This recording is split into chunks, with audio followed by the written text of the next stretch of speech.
Duchu, kwa umesharudi hata kuja kuniona hamna? Mpenzi wangu, mbona unakuwa hivyo? Hebu niambie kitu gani ulichonisimamisha mimi hapa?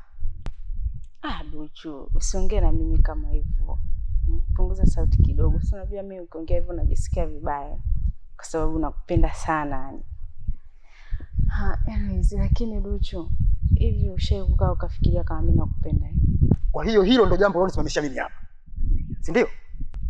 Hapana, mimi nimekusimamisha hapa ili nikupe tu hai kwa sababu ni muda mrefu, unajua. Alafu mimi nakupenda sana. Nimekaa hapa nimejitunza, siko kwenye mahusiano mengine tofauti na wewe. Unajua Duchu, mimi nakupenda. Siwezi kuishi bila wewe. Naomba uniamini na unielewe pia. Sikiza wewe tena nikwambie. Sina hisia ya mapenzi na wewe na wala sikufikirii katika maisha yangu. Tafuta mtu anayekufaa. Lakini mbona kama una hasira sana? Mimi ni mpenzi wako. Ongea vizuri na mimi tafadhali. Naumia, nina moyo pia. Au hilo lioni?